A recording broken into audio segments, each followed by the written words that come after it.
Okay, so in this video we're going to talk about preload, afterload, and contractility. So let's remind ourselves from our previous discussion. We started off with blood pressure, and the three things that made up blood pressure are stroke volume, heart rate.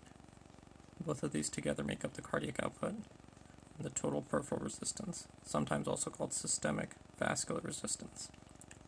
So cardiac output was the number of liters per minute of blood that moves through the heart. The heart rate is beats per minute, and stroke volume is the amount of blood that the heart pumps in each cardiac cycle, or each beat of the heart, each time it pumps. So there's three determinants of stroke volume that you have to know about: preload, afterload, and contractility. Now, I'll tell you exactly how I think about these concepts, and they might not be the technically correct definition, but I've never had a problem in getting test questions right in the way that I think about this. So I'm going to simplify this for you guys. So preload, I think about simply in one word term. I think about it as filling. Okay, so this is filling of the heart. So imagine if we have a pump.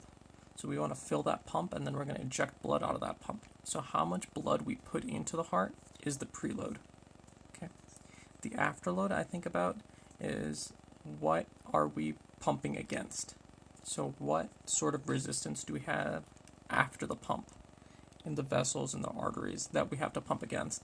And I like to think about the afterload in simple term as, and I put it as the blood pressure. And this is a little bit confusing, so I'll talk to you guys a little bit more about this. But simply, when I think about afterload, I think about blood pressure.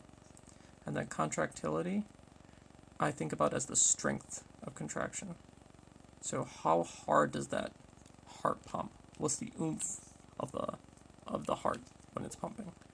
So if we have our heart, and we have our right ventricle, left ventricle, and we have our aorta, it's going to come down like this. So the preload, this is our superior and inferior vena cava, so our preload is going to be whatever's going into these vessels, right? And that's going to fill up the right atrium. Okay, so this is a preload, filling of the right atrium, or filling of the heart, which will eventually get to the left atrium. So, or to the left atrium and then left ventricle. So we have our left ventricle, this is our aorta, and so whatever this pressure is, this is going to be our afterload, whatever we have to pump against. And then this here in the middle, the heart itself, is going to be contractility. How hard is our heart pumping?